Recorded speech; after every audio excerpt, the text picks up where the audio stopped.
Hey, what's up? It's Roy here. So today's video is going to be short, sweet, and to the point. So I did a video a couple of days ago about the new M2 and M2 Pro Mac Minis. I'll put the link down in the description if you're interested in watching that. But in that video, I did a few build outs, kind of talked about the pricing, the differences between the two, and which one you might get.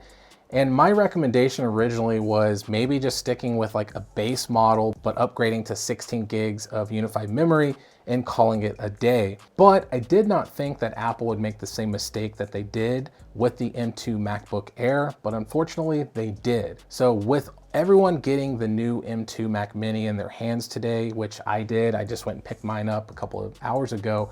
But the point is I saw a ton of teardown videos already, and it's unfortunate that they did only add one single NAND chip to the 256 gig version. And that is very unfortunate because that is going to plague you with slower write speeds and slower performance. So if you're using it for task heavy stuff like video editing and whatnot, then you are going to notice a difference, unfortunately, between the 256 gig version and the 512 gig version. So I want to kind of tweak my recommendation for the Mac Mini. So if you are going to be doing any type of video editing in 4K, so if you're using Final Cut Pro, DaVinci Resolve, Premiere Pro, you name it, if you're doing any kind of picture editing, stuff like that. So the point is, if you're a content creator and you're doing it for pro reasons, then I highly recommend at least doing these two upgrades. So number one, upgrading to that 512 gigs of storage and calling it a day. Once you get to that point, then your performance is back where it needs to be. And there is so many affordable external SSD drives out there where I don't think it's worth spending more for internal storage on the actual Mac Mini. I think it makes more sense to get the external storage so you can take it wherever you want. You can use it on another computer if you have another computer. The point is you're more versatile with that external versus the internal.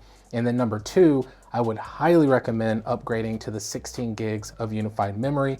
I had that on my M1 and it made a world of difference when it came to editing videos and whatnot, because I came from a gaming laptop to the Mac Mini and it blew my gaming laptop out of the water when it came to video editing. If you are teeter-tottering at that point, then it might be worth jumping up to the M2 Pro, but that's up to you if you want to splurge and spend even more money. But I think sitting at that like around $1,000 price point and saving that extra $300 to $400 compared to the M2 Pro might be worth it. But let me know down in the comments what you think. Which direction are you going to head into with your Mac Mini, if you even are getting it, or if you're going to maybe the MacBook Pro.